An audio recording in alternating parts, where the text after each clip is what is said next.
when the terrorists came closer to the house, we heard them screaming and shouting in Arabic. They took us in such a brutal way. And when we arrived to Gaza, they took us immediately underneath the ground. And we were with people that were brutal to us all the time. We were just lying and trying to figure out who is going to die first. I haven't seen Keith for 9 months. Shalom everyone, and welcome to another Pod for Israel. My name is Dr. Eres Soref, and I have here with me Aviva from Kibbutz Kfar Aza. And we're going to hear today about Aviva's journey living in Kfar Aza, as well as being kidnapped to the Gaza Strip by Hamas terrorists alongside her husband Keith, an American citizen who is still there almost 11 months in inhumane conditions. So this is going to be very emotional, and there's a call for action for all of us to continue to pray and do what we can to see all the hostages back. Shalom, Aviva. Shalom, everybody.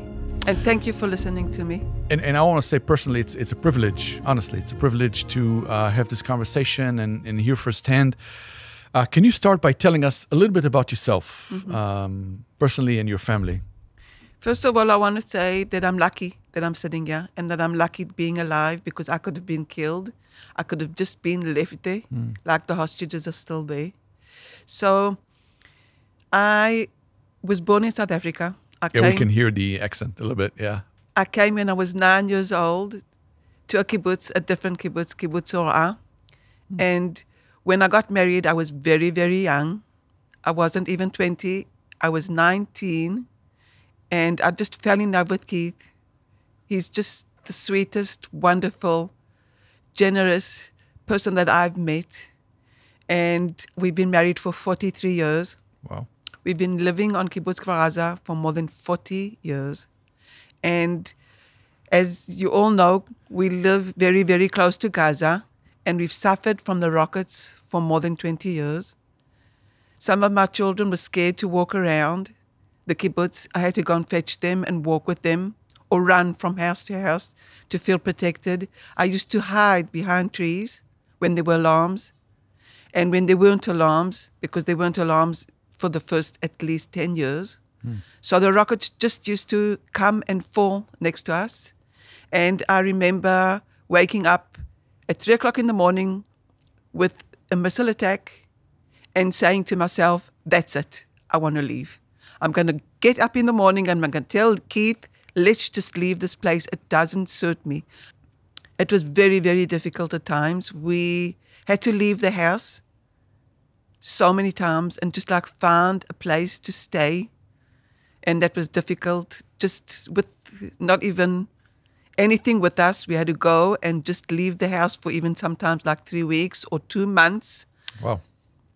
And when the military was doing action or whatever, maybe. It always started with Gaza sending missiles Right. to Israel. Right. My next door neighbor was killed in front of my eyes. Oh, wow. You know, many friends, my family and I live not far from Jerusalem, and many times friends outside of Israel keep asking me, why are you guys staying? And I think that is very, very small compared to what you describe. I mean, this has not started on October the 7th. You're talking about 40 years of that kind of reality. So for you, your family, why did you go to Kfar Aza, and why did you stay all those years? I think it's really important for people to hear that. Yeah, Israel is my country. I feel at home. When I talk to people, it's not only the language, it's what they feel and what I feel about the country. And Keith and I both came to live in Israel from overseas. Keith's American. He's from Chapel Hill, North Carolina.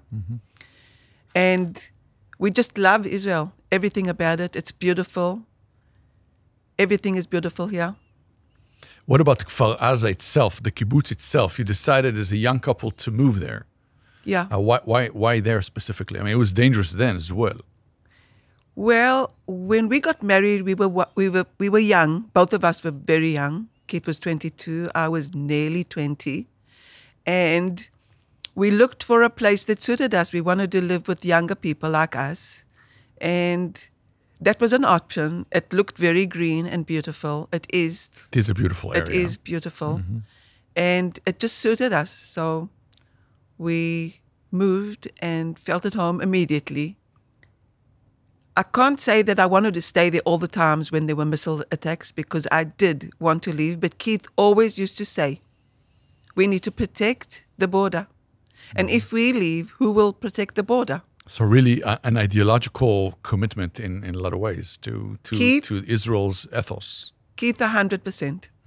I was scared. He used to relax me and say, don't worry, everything's going to be okay. It'll stop one day, and then we'll forget about it. And he just pushed to stay there. You know, I think it's really, really important to ask, particularly at a time like this, when there's so much negative rhetoric against Israel and the Jewish people in general around the world. How did you, your family, and the people in the kibbutz feel about the people of Gaza? I mean, they are really, really, really close, living close by to you. What was your relationship with them or thoughts about them? I'm going to tell you something that's going to surprise you. Keith is a peacemaker. I'm a peacemaker. And more than 35 years ago, he went to study Arabic for a year. And he said that he wants to talk to the Arabs from Gaza that work on the kibbutz, because he wanted to be their friend, because he thought that by being their friend will... First of all, it's interesting talking to people that live in a different community and think different and feel different. But that's Keith. He's a person's people. He wanted to feel the people that came from Gaza to work on the kibbutz to feel welcomed, part of what we're going through. And he used to talk to them. He used to talk to them for hours. So he would have a relationship. And no, I think it's important for people also to understand. So you in the kibbutz would invite actually, in fact, workers from the Gaza Strip to work, to do different kind of jobs around the kibbutz. Yeah, sure. Even one time, there's somebody that worked on the kibbutz, and he was just lovely. He was a lovely, lovely person. And he said that he's going to bring his wife, and we're going to make pitot for the whole kibbutz. And she came, and we made the cheese, and she made the pitot. Wow. And she was just sitting there and making pitot for about 800 people.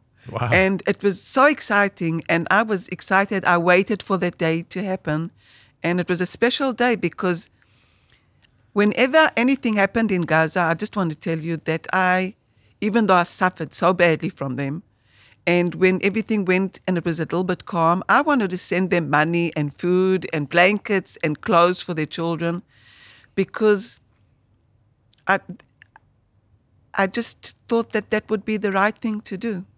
And would you say that in general that was the kind of the atmosphere in the kibbutz, that's how people felt? It's like, we're not enemies, let's live together. And Keith, you know that lots of times personal people drive people from Gaza to hospitals. That's, of course. And so Keith wanted to do that, and I just want to share with you a story.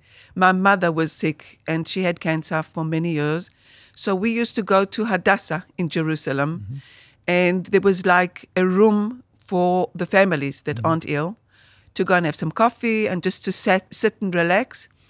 And there was a family there that I brought chocolates, and I offered them some chocolates, and they did not talk to me because they spoke Arabic. I didn't know how to talk to them. But every morning after that, we used to hug and smile to each other. And after weeks, one of their cousins came, and he knew Hebrew. So I went up to him and asked him, so where are they from? Because we've never spoken. We just used to hug and like smile to each other and give love in that way. And he said, they're from Gaza. So I just stood up and I said, I can't believe it. We're neighbors. We're neighbors. I can maybe send you some things from the gate. I'll come to the gate and I'll bring you chocolates, because I brought chocolates and they said that it was delicious, and they said that they've never eaten chocolates like that. So they didn't get those chocolates in Gaza. And I was excited because I'm also a person's people. No, for sure. I can feel it. With that kind of attitude and heart towards people in Gaza, the neighbors. In that respect, are you more now after what happened, after the October 7th, massacre and attack and kidnapping? Has that changed for you? I'm going to stay, Aviva, with my heart. And when I think about mothers having babies in tents when it's 40 degrees outside, I can cry. I don't think that any mother in any place in the world should go through things like that. And I'd love the world to change. I think good people that want good should have good. Keith is the most sweetest person. We behaved in Gaza all the time. I used to look at the people in front of us, the Hamas terrorists, and say to myself, why? Why do they treat Keith, that's 65 years old, like he's nothing? Nothing. And Keith is still there in those conditions with the same people that did what they did on the 7th, raped, tortured, burnt alive, killed whoever they wanted to, children, older people, kidnapped people that are 85 years old. Can you believe that? Yeah, that was. I think it's still very much a sharp knife going through our hearts whenever we think about that.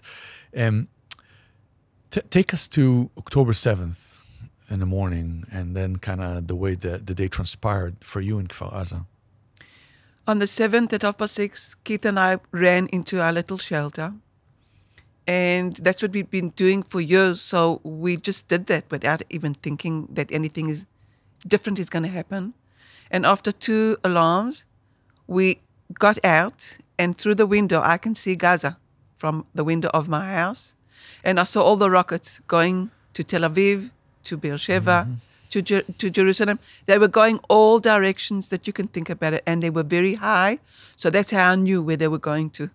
And the first thing that went into my mind is I must call my sister that lives in Tel Aviv and tell her she must hide to keep her alive.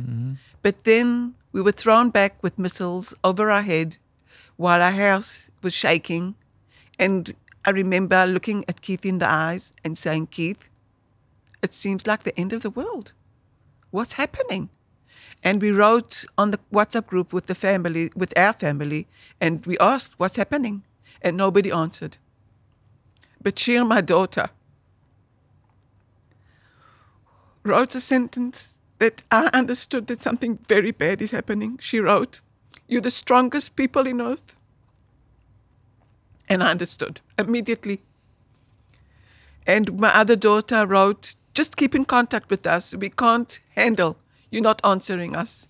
And then I understood. But nobody told us what's happening. And then somebody from the WhatsApp group that I belong to from the kibbutz wrote that she can hear something that we've never heard before. And that was the Hamas terrorists shooting and killing already very shortly after we went into the shelter. And then shortly after that, somebody wrote that there's terrorists on the kibbutz. And then that Ophir Lipstein, somebody from my kibbutz, was murdered. And that's another moment that I'll never forget, looking at Keith in the eyes and saying, people are killed. People are getting killed. And that was the moment that we thought where to sit in the shelter, not to be killed, because I thought that maybe they're shooting through the windows or the doors. But Keith locked the door and he locked the window and he took my hands and looked at me and he said, you're safe. I'm here with you and we're okay. We did not know that it would be so easy to open the door. Nobody told us to hold the door. Nobody told us that the door can be opened from the other side. And when the terrorists came closer to the house, we heard them screaming and shouting in Arabic. And I was shaking. I was just shaking. Keith was shaking too. And then they started shooting the house. And then they walked inside the house and we heard them walking and coming close to the door. And they just opened the door like any other door. About 15 terrorists tried to shove themselves in to see who they caught this time. Keith, what saved us was Keith put his head on his knees, his hands on his head. I stood up next to Keith and started screaming. But I do know today that Keith saved my life and his life by doing that. Because my neighborhood, most of it, was killed. 64 people. And I know most of the people. My next door neighbor, I've been her next door neighbor for more than 40 years. She's an old lady, and they just killed her. They killed mothers, fathers, left 2 babies, 9 months old, in a crib, all by themselves. And because the army couldn't get to them, they were by themselves for more than 19 hours. Wow. There's a family that they killed the mother in front of them. And the kids, 7-year-old and 8-year-old, hid themselves in a cupboard. There's families that they found them dead, hugging on a bed. And there's families that they tried to burn them. There's a family that took a cupboard and put it against the door, and they threw grenades. And the father started shouting, "Don't, there's a child here." The child was 2 years old. They tried to burn them alive. And when they felt safe enough, they left the little shelter because the mother's a doctor, and she said, "We need to go and put ourselves underneath water in the shower." So they opened the water in the shower, and the terrorists heard them from outside. And they put a light, a whole gas balloon, to burn them again alive. And they're so lucky. They were able to keep themselves alive by putting themselves underneath the water and crawled out of the house because the terrorists thought that they were dead, so they just left the house. And the mother was unconscious for a month and a half, and the family of 3 are full of being burnt. Their whole bodies were burnt. So, Aviva, let's go back to that when Keith and you are basically, I mean, there 15 of them are getting into the room, and it's I'm sure it's at the gunpoint at you. What happens then? Keith is starting, "We need to run away. We need to run away. They're going to take us to Gaza." And I just So he understood it immediately. Keith immediately, and I didn't, it's strange. I just said to Keith, "Okay, so we'll go to Gaza. So what? So we'll go to Gaza." And by saying that, now remember, I was out. I was out of my body. I wasn't really standing on earth, but they took us in such a brutal way. They pushed us, they pulled my hair, I nearly fell, and they pushed Keith, and they broke his ribs, and they shot us, and one of the bullets hit Keith. And so we arrived to Gaza in Keith's car, while Keith was bleeding, with his ribs broken, shaking, and all the way there, Keith was saying, "We need to run away." We saw many, I don't know, hundreds of Hamas terrorists walking around on the grass while they took us on the kibbutz, and they were just shouting and happy. And when we arrived to Gaza, people were standing, families were standing on the roads and shooting in the air and saying Allahu Akbar, happy. It was a party for them. And we arrived, and they took us immediately underneath the ground. And when we were there, just 5 minutes later, people from Gaza came down. Everybody was wounded. Everybody was full of blood. And one of the families, her daughter fainted in front of her eyes. And they told her to wake her up, and she could not. And she told us that they shot him. That they shot her. And I said to her, "But maybe she's going to be okay. The ambulance will come and they will take her." So she looked at me and she said, "No, Aviva, they shot her face in front of the mother and the 3 children that were with her. And they killed the father of the family in front of the kids. Just shot him." So that's how they arrived, full of bullets, to Gaza. But we were separated after a couple of days. You and Keith from the other hostages? Yeah. So tell us a little of how you were kept and where were you kept. I mean, again, it's there's an international treaty called the Geneva Treaty, which details the rights of prisoners of war. Now, you guys are civilians. I mean, you're not soldiers or anything, so it should be even a lot better than that. Were you allowed access to medical doctors, to, again, just basic hygiene, to those kind of things? It was the worst thing that anybody can go through. And Keith is still there going through what I went through for 7 weeks and 2 days. I was there for 51 days with Keith.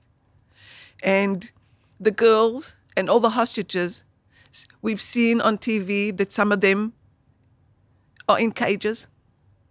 We were underground, we were upground. Keith and I were moved 13 times. 13 times in those 7 weeks.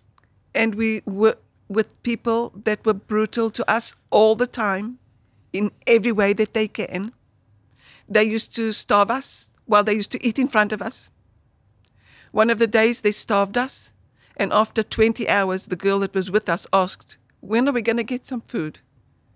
And he looked at us without even blinking and said, it takes a long time to make food. And then only after 24 hours, he brought us half a piece of pita that was dry from a couple of days ago. And I remember saying to myself, okay, maybe tomorrow morning you'll get a little bit more than half a pita. But that's what we got the next day. So for more than 48 hours, all we ate was a pita, while I kept part of it and hid it for Keith. Because Keith was losing weight and I was so worried about him. Every time I ate, where I could, I hid pita, little pieces of bread, just even bites for him wherever I could. And one of the times the girl that was with us wanted to throw them away. She said that they're stale and they're bad already. And I said, don't. We'll eat them if we'll have to. I think for our people, when we hear those kind of situations, it takes us back to the Holocaust and some of the stories that we've all grown up and heard from our families and so on. It's really, really difficult to imagine at this time. Besides physical hunger, what else would take place during captivity? Every human right was taken away from us. We weren't allowed to feel. I used to hide myself crying, and Keith too. Because if they would see you cry, what would happen? Every once in a while, they used to tell us to say that everything's okay. Oh. We had to put our thumb up and say tamam. Tamam in Arabic means okay. Okay, yeah. And we could not answer a different answer because they would scream at us that we have to be okay all the time, even though nothing was okay. So we weren't allowed to feel. We weren't allowed to hug. We weren't allowed to talk. Most of the time, we had to keep silence. Now you are there. It's. I mean, you have people from the community. You have elderly people. You have young couples. You have young men and women. You have children as well. And this is for everyone. So what would children do? Everyone. For everyone, it was the same. We had to keep quiet. We weren't allowed to stand. We weren't allowed to move our body. And every human right was taken away. The only human right that we had, if we lie on our stomach or on our back, and how many times we blink. That's the only human right we had. It was filthy, dirty. We were thrown on mattresses that were filthy, dirty, with the cushions that had stains that you don't know who put the head on. We were allowed to wash ourselves 4 times in 7 weeks and 2 days. I was most of the time with the same clothes. Some of the hostages came out after that time with the same clothes they went into. Most of the time there was no place to wash our hands or to even wash our teeth. I brushed my teeth when I could, not more than 4 times in 7 weeks and 2 days. And we used to lie down on places like yoga mattresses where it was full of sand and dirt. And one of the times they didn't even give us a mattress, and it was like something very, very thin. So we laid on the floor while it was winter and cold. And one of the times they took us underneath ground, and they even took the oxygen from us because we could not breathe there. And I want everybody to try and imagine themselves lying on a filthy, dirty mattress with no toilet and no water and just trying to figure out how to breathe because you feel you're going to die. And then Keith looking at me, and I could see that he was breathing very heavily and saying that he feels that he can't breathe. And Keith is still there, underneath the ground, in those conditions. And the hostages are there in the same conditions, not having any oxygen. And I remember after more than a couple of days, they just left us there. The first 2 hours that we were there, 2 terrorists stayed with us, and they just left with not saying a word. It was nearly pitch dark there, with heavy air that you can't breathe. And it wasn't nice for them to be there, so that's why they left us there, with no food, no water. We were just lying and trying to figure out who is going to die first. It was terrible. The worst. I just prayed, let God just kill me first, because I do not want to see Keith dead. And then, after so-and-so days, the terrorists came down, and we begged them, and we said, we're going to die. So he said, sorry, no house. And that's a moment they said, okay, I'm going to die, for sure. But luckily, in that afternoon, he came down and he said, you're lucky, we found a house. And I remember that 3 of us stood together. We were 3, Keith and I and another girl, and took the air to our lungs after coming up from underneath the ground, 40 meters underneath the ground. And I just want to tell you that the Hamas terrorists that took us down said that there's a city down there, that we mustn't worry. But we nearly died there. We looked at each other and said, we're lucky. We have air. We're going to live. And we weren't told that we're going to a house with the most terrorists, that were the most bad people that I have ever met in my life. Ever. They used to scare us in every way they could. They used to cover themselves and just show us the eyes and make the room like nearly pitch dark. They covered our eyes with black material and took us downstairs where I couldn't figure out where to put my next step. And Keith, poor thing, he was taken without saying that I'm coming with him in such a brutal way. He just pulled his hand in such a brutal way away from me. And when Keith came back, he looked for me and he said that he's scared that he's going to be taken away from me and being separated. And now I haven't seen Keith for 9 months. I'm worried about him.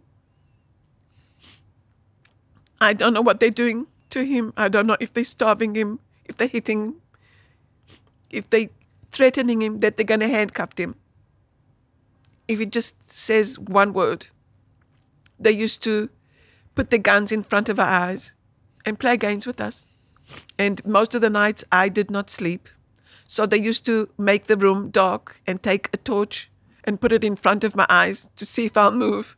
And I didn't. I just lay down and I said, don't move, don't move. Just don't move. Don't show them that you're awake. And then they put the lights on to see if I'll move. And then they put the lights again off. So they tortures us all the time. They used to tell the girls, young girls, to take showers and leave the door open to watch them. And the girls used to come back shaking because that must have been the first time that somebody else saw their body. They're young. One of the girls came back after she was touched. And I just got up and gave her a hug. And the terrorist came into the room and started screaming at me and her, why are we hugging? And I said to him, don't worry, I love her. Because I could see that something happened to her. And everybody was crying. We knew that something happened. And then only after a couple of hours, she came to us and she said, he touched he touched me. We were crying.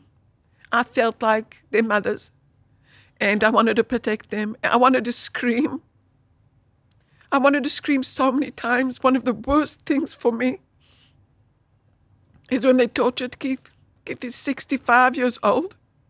And when they tortured the girls, and I couldn't scream and I could not help. I had to disconnect myself from feeling.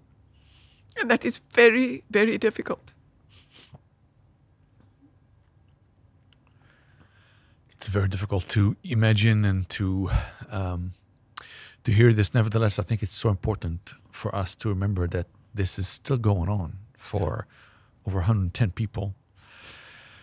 And as you shared with us, after 51 days, I think it was the hostage deal, right? The first hostage deal.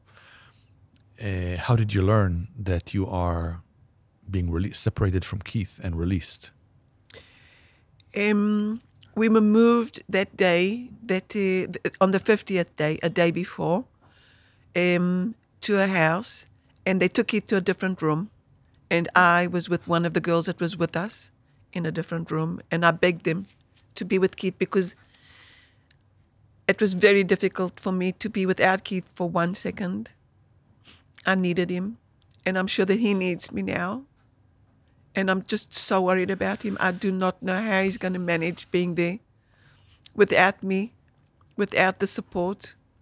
We used to support each other by just looking at each other in the eyes because we weren't allowed to touch and we weren't allowed to talk or hug. And that's what we did most of the time, just look at each other with love in the eyes and help. Go through hell, the hell that we went through. And the terrorist came to us after being in a house for not more than 10 minutes and me begging to be with Keith. And they did not let me. And he came up to me and he said, "You tomorrow, Israel." And I looked at him and I said, "I'm not going anywhere without Keith. Anyway, Keith and I, or I'm not going." And I begged. It didn't help. And he said that I have to come with him.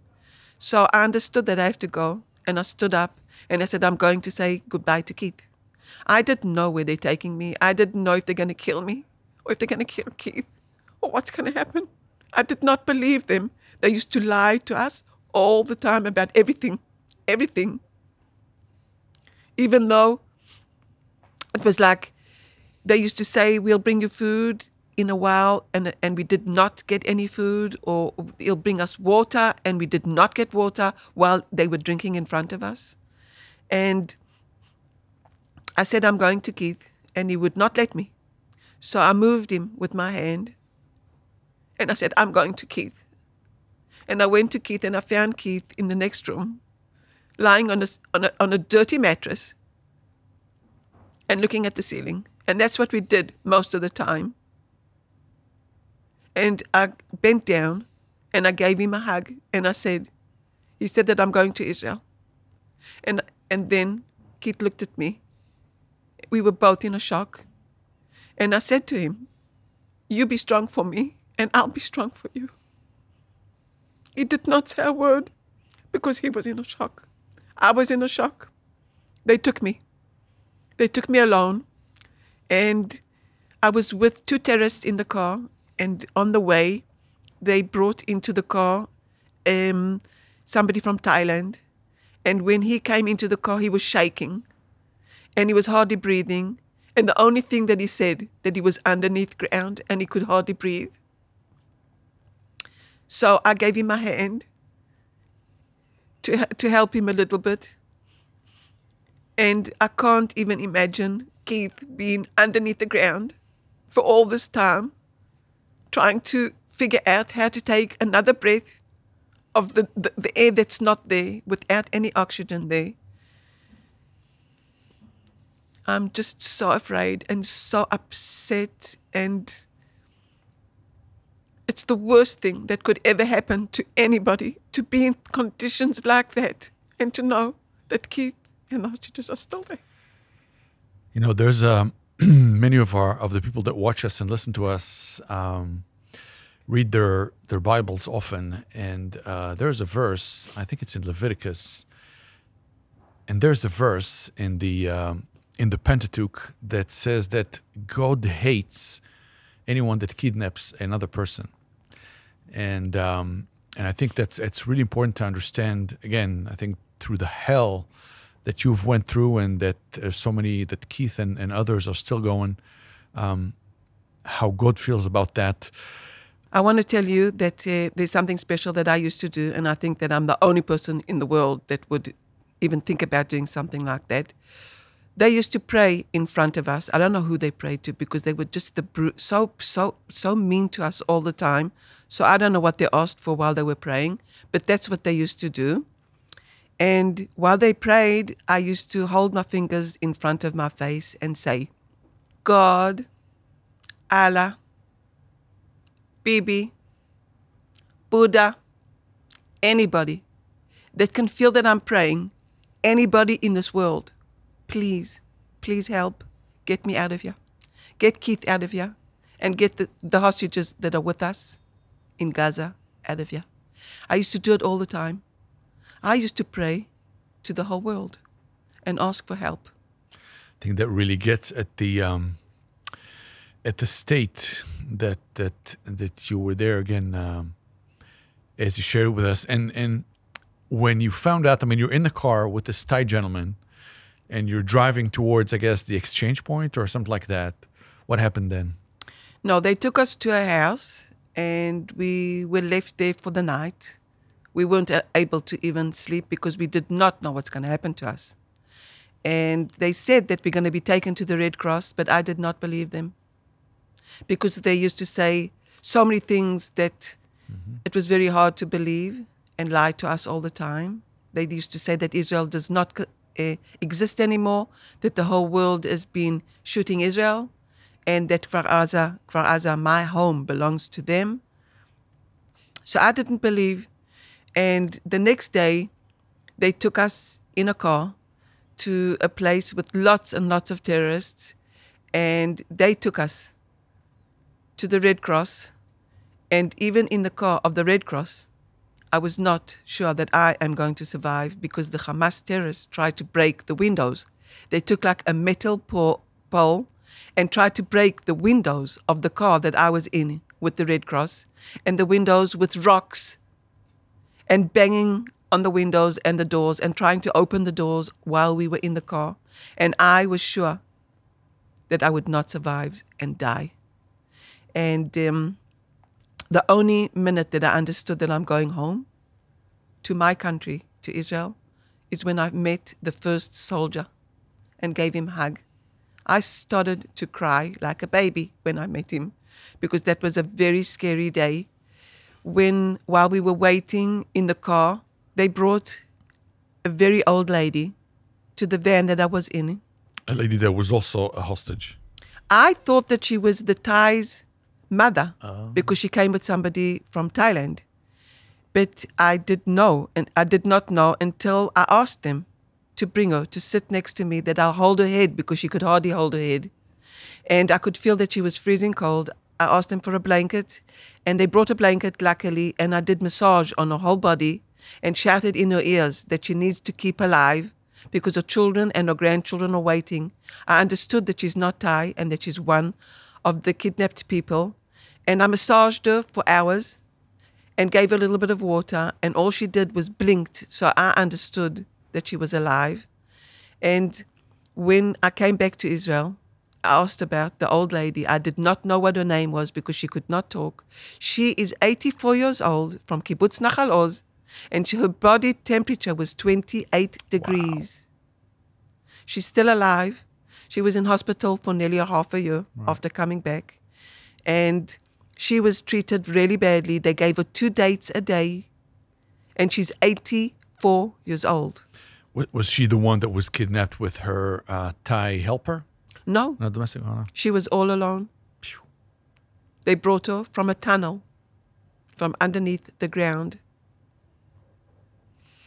Very difficult to imagine. The other day, we were all rejoicing to hear that Farhan Al-Qadi, a Bedouin Muslim that was kidnapped from one of the kibbutzes, was released in a military operation. I listened to an interview with one of his brothers on the way over, and he said that every sentence that his brother says, he says, I'm so glad to breathe, because he was underground for so long and see open air. But there's still people there. There's still people there. There's still more kidnapped there. I can only imagine that it brought up a lot of feelings for you and the family. Yes, it did. It did. It really did. First of all, I was very, very happy. I was the happiest in earth, because I feel like part of all the families that they have hostages in Gaza, we're one big, huge family with so much sadness in our hearts. And when I saw the picture of him, I just burst into tears thinking about Keith. It broke my heart thinking about Keith being in those conditions. He's going to come back like a skeleton, because when I was with him, he started to lose a lot of his weight. I lost 10 kilos. And I just want to tell you that when I came back to Israel, I looked at the moon and I felt lucky, because I hadn't seen the moon, I hadn't seen the sun, I hadn't felt air. And it was a journey coming back for me. It took me a month and a half to take a decent plate and eat, because I hardly ate in Gaza. And until now, I've still got stomach problems because I had a bad infection in Gaza. And I'm just happy, so happy for the family that they got him back. But I do know that no bringing one or two back every once in a while is not enough. The deal is on the table, and the leaders of the world have to help to take this deal in both hands and bring the hostages back. Yesterday, by seeing what the hostages that came out went through and look and see what he looks like, just means how urgent it is to bring them all back, because they are treated so badly. You were talking about jails in the world. Jails are much better. We were with people that did whatever they wanted. They told us to do something, we had to do whatever they said. And Keith is still there in those same conditions, and the hostages are still there going what they're going through. I want every mother in the world to think about their daughter lying on a mattress or lying on the floor and trying to think, is he going to come and touch me again? When is that going to happen again?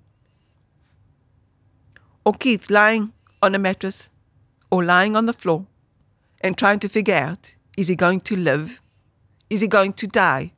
Will he see his family? Keith's mom is 97 years old.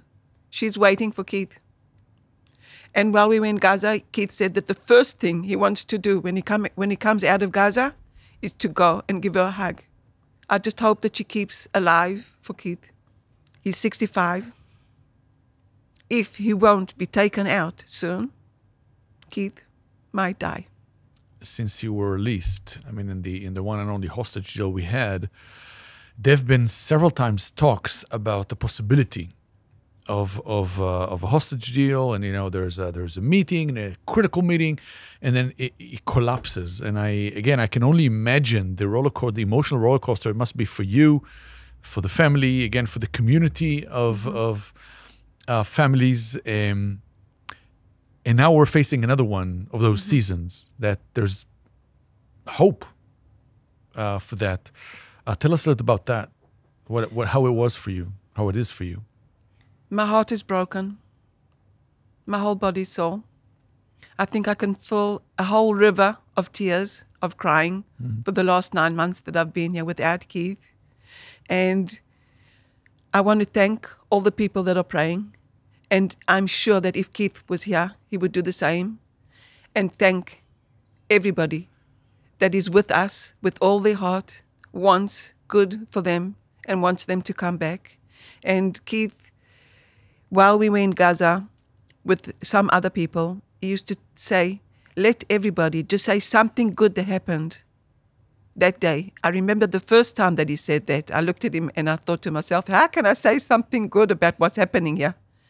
But I was the last person to talk, and I just looked at everybody and Keith, and I said the same thing every time, for night after night. Thank you for being here for me.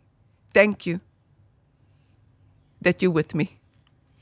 And I just hope that Keith there has got somebody to do the same thing, that he's not alone, that he's got people with him, that he can do the same thing and think about something good, because it helps. What helps me to continue is that I see Keith in front of me and the people there in front of me.